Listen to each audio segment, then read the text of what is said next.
Hello YouTube, this is Morgan, Airspeed Prime here on my next Star Wars comic review. This one's going to be for Star Wars Kanan, The Last Padawan, issue number 6. Um, Kind of ends up working out as a kind of standalone issue that's kind of setting up the next arc, but it's kind of confusing where things are going because it seems like the next couple of issues are going to focus on Kanan's life as a Padawan before he even got involved in the Clone Wars. So we're going back even further than like the first couple of issues. And it doesn't seem obvious where the connection is going to be there.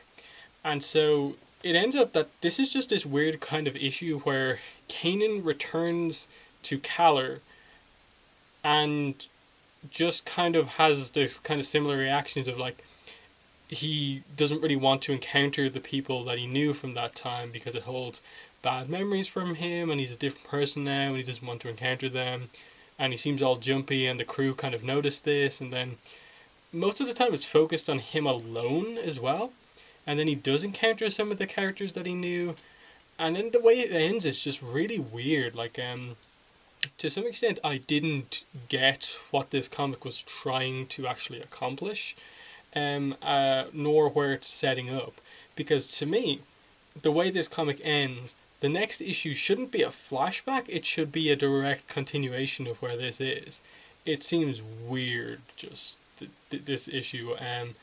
I I had fairly high expectations just because I'm like, oh, this is going to be the issue that's more like kind of Star Wars Rebels, the comic series type thing, rather than just this event that happens. But anyway, let's get into some specifics on this. So, obviously, we know from the kind of present day setup of Kanan remembering what happened with Order 66 that the crew of the Ghost were going on this mission to Kalar because they got some reports, and they need to pick up supplies to feed the people of Tarkin Town on Lothal. And there's some nice stuff throughout the issue just with regards to Kanan kind of being in similar places on Kalar, and then kind of looking at the spot, and then they kind of show holographic kind of images of like the past, as you can sort of see like here. It's actual Kanan reflecting on like the key event that happened there, like the kind of them sitting down at the campfire just before Order 66 happened. And that's the one thing that I think this gets across very well, that this place just brings back bad memories for him and has never been the best place for him. And you get this nice two-page spread that kind of just goes to show that even though so many years have passed, he now has a new group of people around him, and after all, basically I thought the whole first 5 episodes just went to show that Kanan, after the events of Order 66, was very much this person who kind of wanted to be alone, didn't want to connect with people in case he lost them, and now he has a whole crew basically behind him. Then basically Gamut Key arrives back on scene, and this is kind of where I kind of lost a little bit of interest in this book.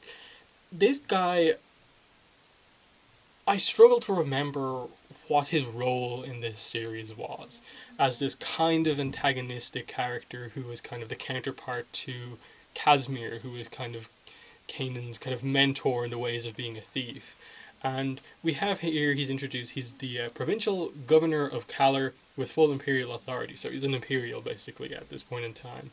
And yeah, he basically takes the crew of the Ghost captive, but Kanan manages to kind of like escape this for the most part, and they just kind of like set up that it's this kind of weird meeting going on, and I don't know, like it's a weird one. Then they introduced this other guy of the same species called Taphusk, and it ends up kind of being this kind of reunion trick. Kanan gets stabbed, and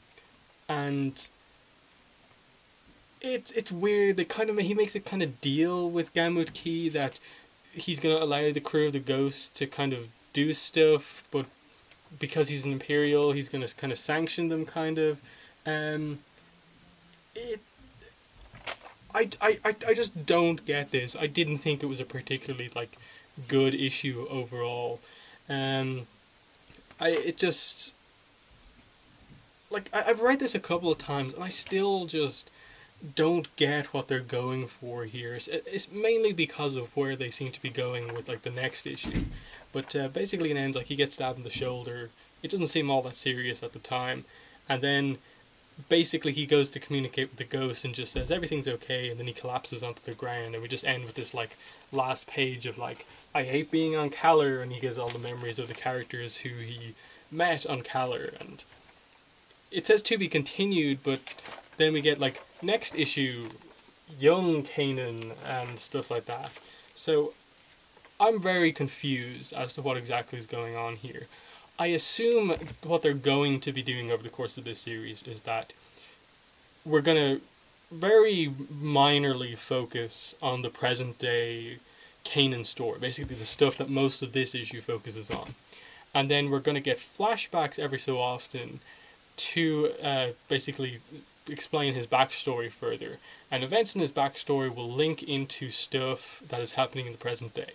So the reason the first 5 issues happened when they did is because the present day stuff was going to happen on Calor, and we needed to know these characters who Kanan could then meet again all those years later. Now, I don't know yet what they're going to do with the next few issues, going even further back into his past, and what they're going to do here, so that's the confusing part for me.